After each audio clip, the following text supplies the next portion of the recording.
अस्सलामुअलैकुम नाज़रीन, KTN news में भलीकार मां आहियां सबावरो। सिंध राउंडअप में अवां खे सभ खां पहिरीं ख़बर ॾींदासीं त सिंध जे ॿेटनि ते वफ़ाक़ जे वालार ख़िलाफ़ अवामी राब्ता तहरीक पारां रैली कढी वई आहे। रैलीअ जा वधीक तफ़सील मालूम कंदासीं। असां सां टेलीफोन लाइन ते मौजूदु आहे ठटो मां KTN न्यूज़ रिपोर्टर महबूब बिरोही। जी महबूब, रैलीअ बाबति वधीक तफ़सील ॿुधाइजो।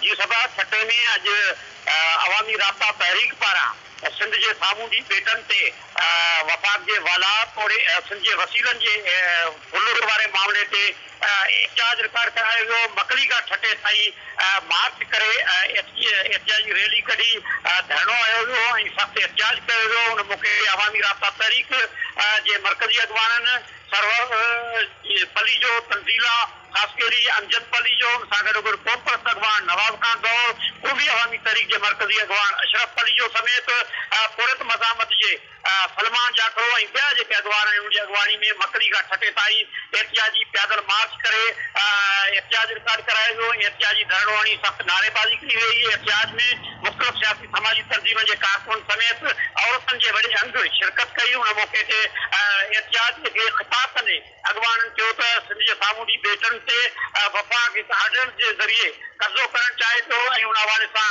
गैर कानूनी गैर आइनी जेको आर्डर जारी कयो वियो आहे जेके उहे रद्द कनि था। उन सां गॾोगॾु सिंध ते जेके माली वसीला आहिनि, सिंध जे जेके वसीला आहिनि, उन्हनि ते कब्ज़े करण जी कोशिश कई वई आहे। हिते ई सिंध जे सामूंडी बेटनि सां गॾोगॾु ठटे जी साहिली पट्टी तोड़े कोस्तान वारनि इलाइक़नि में ज़मीननि ते कब्ज़ा कराया पिया वञनि ऐं ख़ासि तौर ते ज़मीन ते वालार पई थिए। मक़ामी माण्हू अक़लियत में तब्दील थी रहिया आहिनि। धारियुनि जी आबादकारी वधी रही आहे।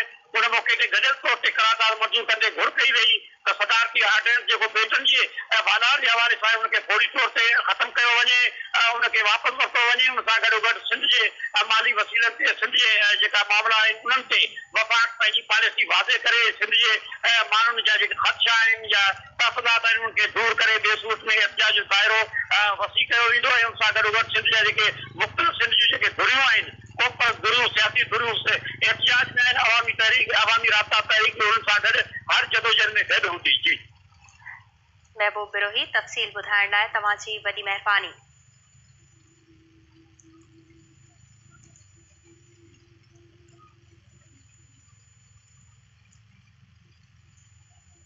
सिंध राउंडअप में